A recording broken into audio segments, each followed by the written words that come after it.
Proverbs chapter 12, verse 9 is where we're at tonight. If I can get my Bible out of my book, or my case.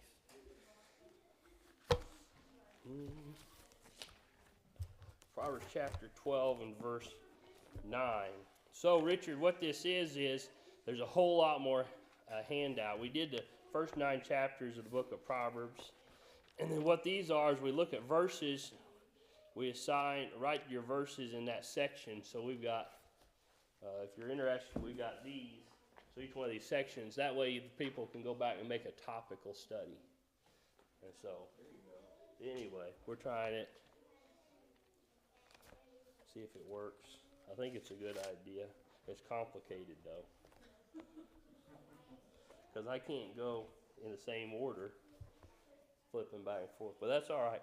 Proverbs chapter 12 and verse 9. We start here. We looked at verse 8, 7 and 8 by themselves. We look at verse 9 by itself. It says, "Better is one who is slighted but has a servant than he who honors himself but lacks bread." What's the word slighted mean? Talked down or looked down upon. Okay? So the idea is an individual that's being looked down upon by others.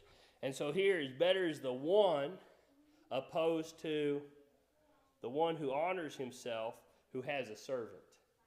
And so in this time period, if I understand things correctly, then it was very common.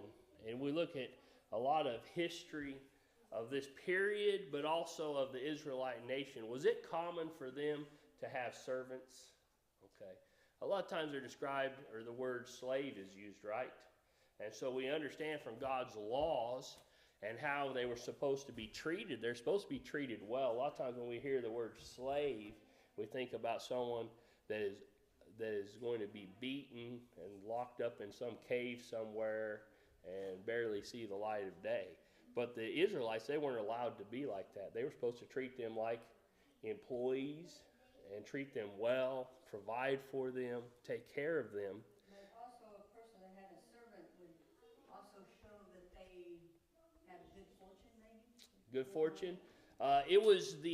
And so for us, I think we can consider ourselves mostly middle class, right? Are we classier than that? No. Financially speaking, we're the middle class. Like low class. Yeah, sometimes. But anyway, we would be in the same economical level that they were. And so if we would live in Israel, being who we are and what we are, it would be common for our situation to own or to have servants. We'll say servants, okay? To have a slave. And so here it says that better is one who is slighted, looked down upon. Looked down upon by others around them, but has a servant. And so it's not the idea of bragging about having a servant, but the second half of the verse helps explain it. But he who honors himself but lacks bread. Okay? We have a phrase today that we use about keeping up with the Joneses. It's amazing to me. We were door knocking in Memphis, and this was a new concept for me to try to understand. We went to a pretty nice neighborhood, and I was surprised that several of the houses, you could see the windows, the curtains were open, everything you could see in, it's sunny out, and there was no furniture. But you could tell that the houses weren't vacant, they were lived in. And I said something to somebody, and they say it's very common it's not unusual to find someone that has a house that's so large that they can't afford the furniture. And there's companies in Memphis, I'm sure it happens other places, that rent furniture. So when you have family come in town or want to have a big gathering, you rent fine furniture. And they come in, furnish your house, you have your wing ding, and the folks leave, and so does the furnishings. Okay, now here what we're looking at in contrast to someone who is middle class and just has their affairs taken care of. They're comfortable. they have a servant, because that's what the servant would represent, was that they're taken care of. Their family's okay, they're taken care of, versus someone who's trying to put on a facade for who they are, but they don't have any bread to eat. And so what this verse is teaching us about is we don't need to try to portray a status that we don't have. Is that like big hat, no cattle? Yeah, big hat, no cattle. Yeah, same idea. And so then he who honors himself, so he brags about himself, brags about his family, but they're not taken care of, they're no okay. Versus, this person that's looked down upon by this fella because this person's family is fed and everything's okay, and they have a servant. Anyway, any questions or comments about that? The ESV translates that better. It's better to be lowly and have a servant than play the great man lack bread. Lowly. It translates it better. Yeah, I know. The King James, or New King James, so many places so much better, but some places not so much. So, good point. Sections to put this under. For your table of contents, I put section, or verse 9, under section 15. Section 15 is a good name. That's what we're talking about, reputation. And also section 27, a joy and a fulfilled life, right?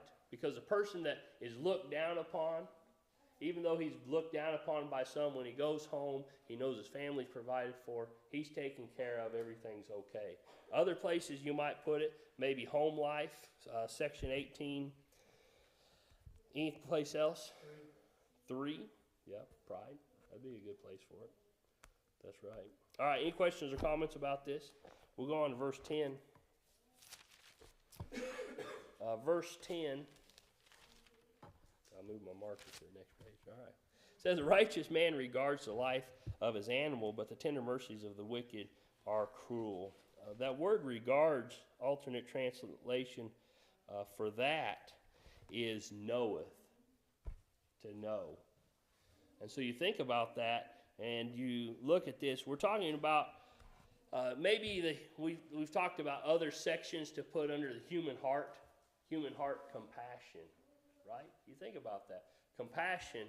And so when we look at this, righteous man regards the life of his animal, but the tender mercies of the wicked are cruel.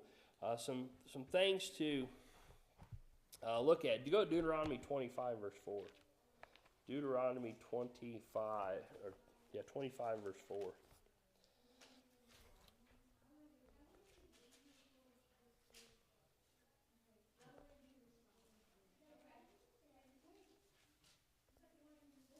Let's see, that's not the verse I meant to give. Yep, nope, I was looking at the wrong verse. I looked at 24. Has to do with marriage and divorce. Anyway, 25 verse 4. "You shall not muzzle an ox while it treads the grain." Is this a principle we've talked about it? Sunday night we mentioned it. Did we study it? I've missed several Sunday nights. Did you study it during your study of? You probably will during your preacher, paying the preacher. Okay. Anyway, the tradition or custom in Israel was not to keep the ox that was treading the corn or the grain from eating. And so today we have combines. We don't use oxen, right? But they would haul their grain to a threshing floor, and they would go and they would walk the animals back and forth on the threshing floor, and their hooves would grind the grain out of the holes. Is that right terminology? Probably. Okay. And then they would take and separate the grain from the chaff. Use the wind a lot of times. Okay, and so the principle was, you shall not muzzle an ox while it treads the grain. And so while that ox was treading the grain, they were allowed to eat or partake of the bounty of their work, right, in producing that grain. And so what we see here is God required Israel to take care of things. And here we have the example of the oxen. Go to Deuteronomy 22 and verse 6. Deuteronomy 22 and verse 6. So if a bird's nest happens to be before you along the way, in any tree or on the ground, with young ones or eggs, with the mother sitting on the young or in the eggs, you shall not take the mother with the young. You shall surely let the mother go and take the young for yourself, that it may be well with you, and that you may be prolong your days. And so, when you look at this, what's the principle here? You're not taking it all. You're not taking it all. Okay. You're not being just destructive. Here we talk a lot about saving the environment, right? Conservation. God has always taught conservation, right? Preserving what we have. Go to verse 10 while we're here. Verse 10. You shall not plow with an ox and a donkey together. Look at this. Talking about the yoke of the two. They work differently, don't they? Would they work well together? No, they don't work. They work at different speeds in different ways. And so God required the Jews have compassion and use their livestock to treat animals correctly. You go back to Proverbs 12. It says, the righteous man regards the life of his animal. Replace regards with knows. The righteous man knows the life of his animal. The righteous man knows what his livestock needs and treats them and acts accordingly. You go and you see here, but the tender mercies of the wicked are what? I think this is interesting. The tender mercies of the wicked are not there. They're cruel. They have no tender mercies. They're not compassionate towards these things. Where would you put this?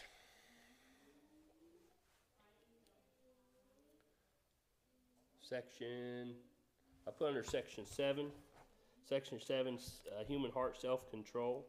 Again, we've talked about possibly having a compassion section, human heart of compassion. Any others? What about business? Would this one apply? I think it would. A good business, proper. All right, any questions or comments?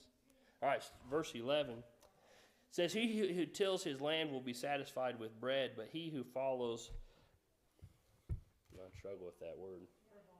Thank you. I worked on it, I promise. Is devoid of understanding. And so, when you look at this and what we're talking about, frivolous things. What are we talking about? Vain living. Okay, that word that I can't pronounce. He who tills his land will be satisfied with what? With bread. What are we talking about? Simple things. The simple things in life, simplicity. But he who follows after vanity is devoid of what? Okay, understanding. Where's this life leading us? Well, it depends what type of life we're living. But where should our lives be leading us? To heaven. Okay, a lot of vanity. So just till the ground. Satisfied with our bread, but vanity, he who follows vanity is void of understanding. You know, you think about chasing after the wind. You know, you think about the rich man. We ask the question, whose will these things be when you're gone? We talk about U-Haul behind a hearse. Does it happen? No, just simplicity. So sections this might apply to. Maybe section 2. The folly of fools, chasing after things that have no eternal reward. What's some other sections that might apply?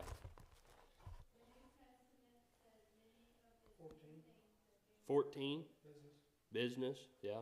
I thought about industry and laziness. Okay. And so, and maybe that doesn't a good fit because we got to work, right? But we don't need to work towards vanity. Isn't that right?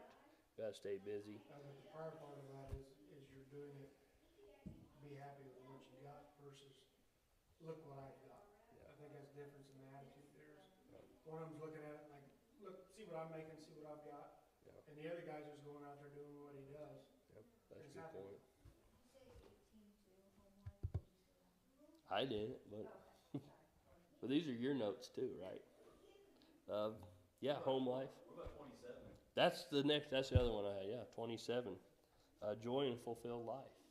Okay. When we're, the book of Ecclesiastes, I decided not to go there this evening, but Ecclesiastes, he asks the question. Solomon there, talking about we work, and then once we are done with our land and our possessions, someone else takes it and they change it. It's different. And so what are you working for? I think about goals that I may have in this life, and really when it comes down to it, does it really matter? A lot of it doesn't, okay? So we need to be careful with those things. All right, any other questions or comments? All right, 12 through 14 we'll look at together. It says, the wicked covet the catch of evil men, but the root of the righteous yields fruit. The wicked is ensnared by the transgressions of his lips, but the righteous will come through trouble. A man will be satisfied with good by the fruit of his mouth, and a recompense of a man's hands will be rendered to him.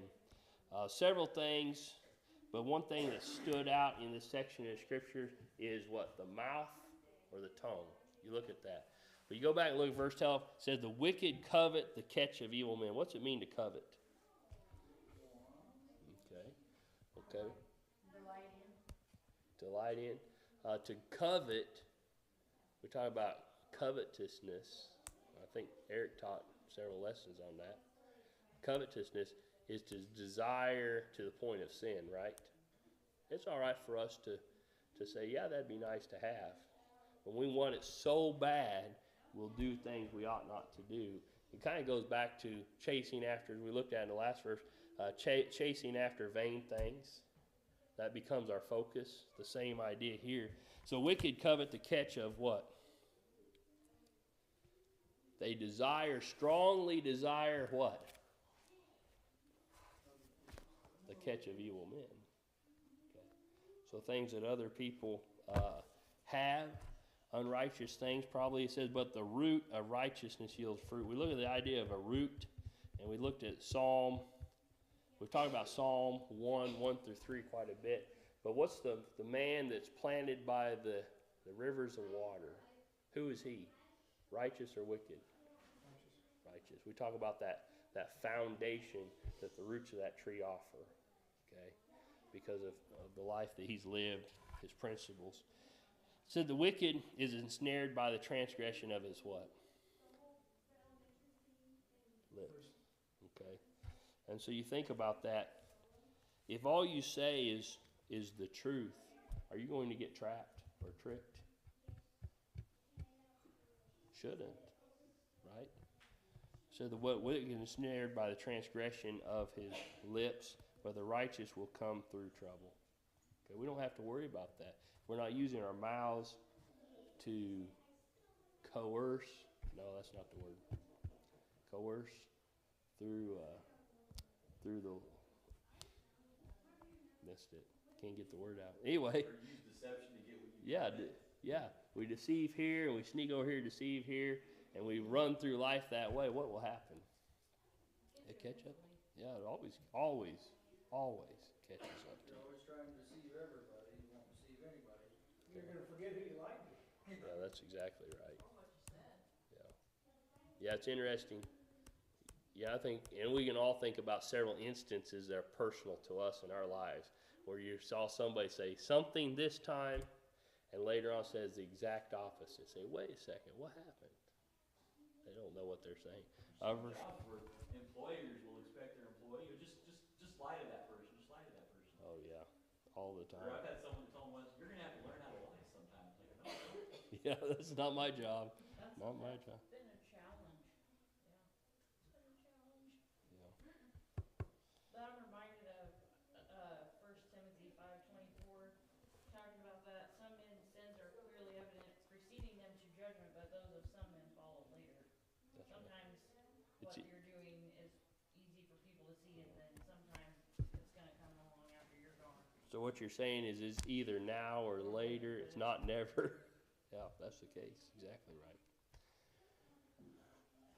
It says a man will be satisfied.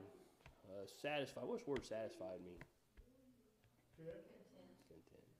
Right. It says a man will be satisfied with good by the fruit of his mouth.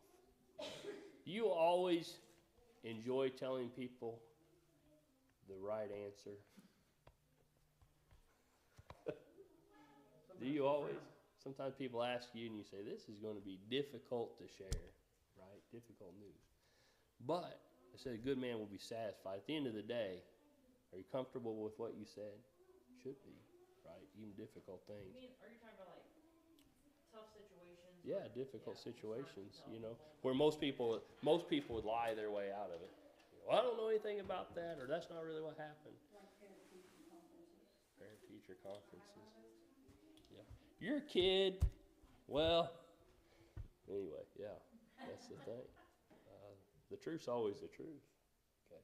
And as we've talked about together at other times, you know, we don't have to be harsh, right, with what we say, but the truth, sometimes the truth has to come. And a man will be satisfied with the good by the fruit of his lips.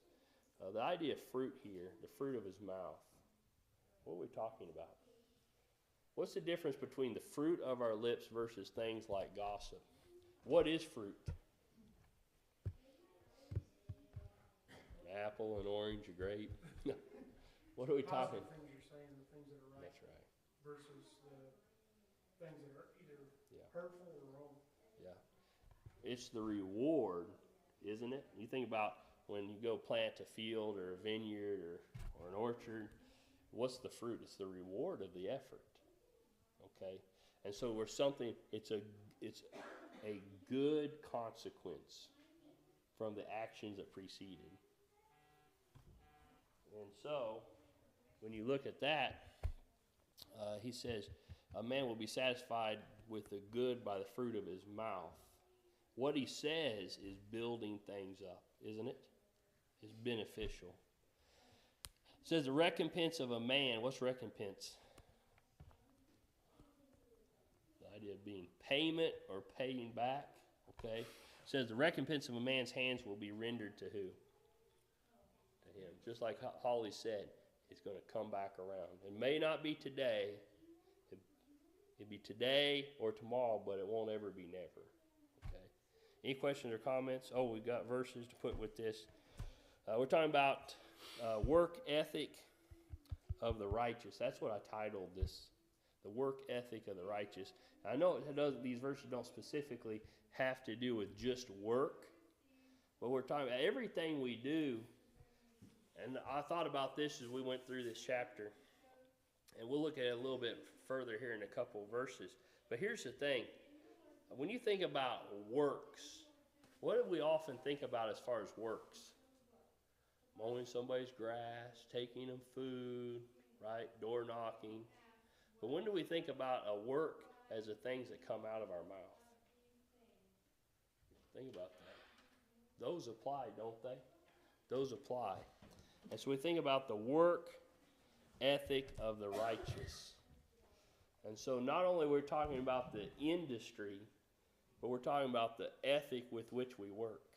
It's going to be honest. It's going to be true. The things that we say are going to produce fruit. So that's what I put here. Sections this might apply under is 12, 13, 17, 29 is what I put.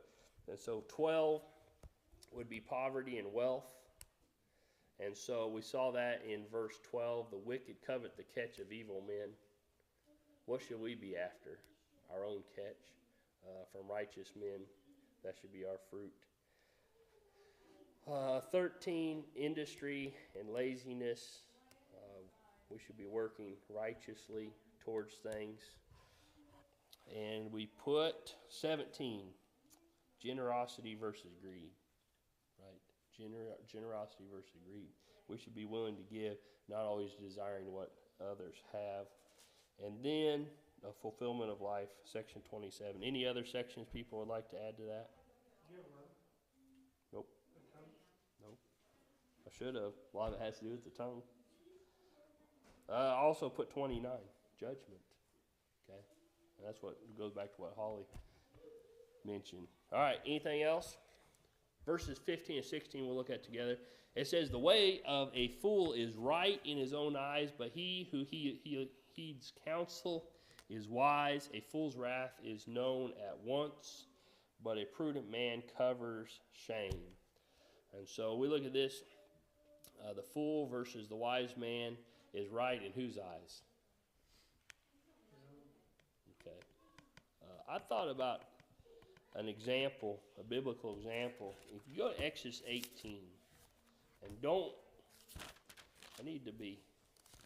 I'm not accusing Moses of being a fool, but here, in this instance, in Exodus 18, so Jethro comes to Moses, and Jethro was his father-in-law, and so they meet him in the wilderness. And so what had happened here is Moses had taken on the responsibility of judging the nation, didn't he? And so we don't know how many people left Egypt, do we? We know how many men who were Hebrews left, right? And so we take that, and I think we can estimate maybe more than 2 million. And so with that, what Moses was doing was Moses was judging the people. And in this section, and I wasn't planning on reading all of this, but if you look at verse 13, and so it was the next day that Moses set to judge the people. The people stood before Moses from morning until evening.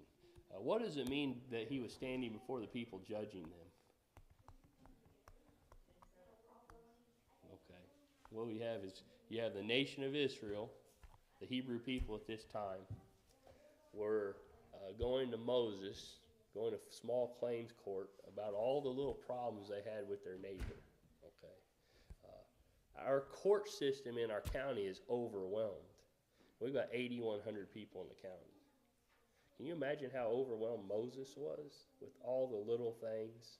You know, when Solomon became king, you had 2 harlots that came to Solomon right after he received his wisdom with a problem.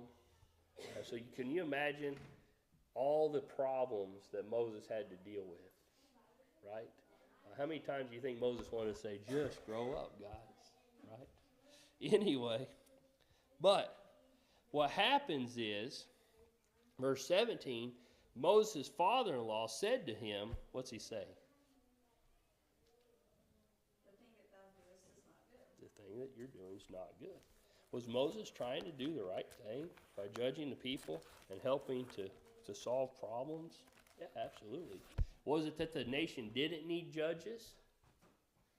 What's the solution? What was the solution that Jethro had? To delegate. And so you think about this example.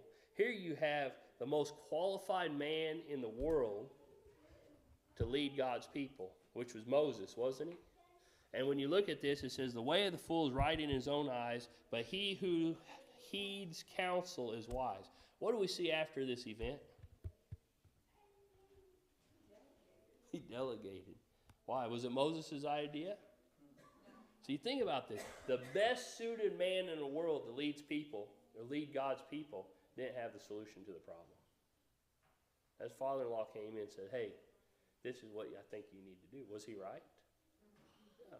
So what did Moses do?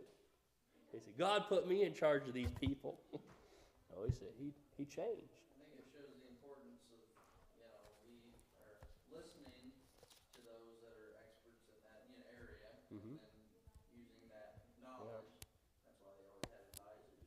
Yeah. If someone comes to you, do they always have the right answer? No. But you got to weigh it, don't you? And so he heeds the counsel of the wise. Okay, he knew his father-in-law and respected him. It says, fool's wrath is known at once, but a prudent man covers shame. Are there any examples of anybody in the Bible who would fit verse 16? Wasn't it Solomon's son? Was it Rehoboam? What did he say? He took the counsel of the young men, his peers, and because of that, he lost half the nation. He took the counsel, he just took the wrong one. He took the counsel. Sorry, bad illustration. Find another verse. Yeah, he took the wrong one. The wise men had the right counsel. All right. Any questions or comments? What sections to assign this to? I put 3, the human heart and pride. I also put section 11, the tongue. And another one would be section 24, the words of the wise. All right. Anything else? Verses 17 through 22 have this title, Errors of the Tongue. We got 3 minutes left. Let's read this. We'll start here with 17 next week. We'll go ahead and read it this week and then think about it. He who speaks truth declares righteousness, but false witness deceit. There's one who speaks like the piercing of a sword, but the tongue of the wise promotes health. The truthful lip shall be established forever, but a lying tongue is but for a moment. Deceit is in the heart of those who devise evil, but counselors of peace have joy. No grave trouble will overtake the righteous, but the wicked shall be filled with evil. Lying lips are an abomination to the Lord, but those who deal truthfully are his delight. All right. What we see here, the theme of this section of Scripture. We've had several about the tongue tonight. We see here about the tongue, errors of the tongue. And so we see lying lips, but also in verse 19 talks about truthful lips shall be established forever in contrast to. And so how much of our salvation is dependent upon our mouth? You thought about that? How much of our, and that's what goes back to, we really don't have time to talk much about. When we think about works, I think a lot of times, at least me, and maybe I'm the only one that feels this way, but I've always thought works are all the things you're doing, not necessarily all the things you're saying, but isn't what we're saying a work? It can be a work of righteousness or a work of unrighteousness, what we're saying with our mouth. We'll talk more about that next week. Any question or comment? What's that? The tongue has a lot of power. Yep, and James has something to say about that, doesn't he? All right, he does.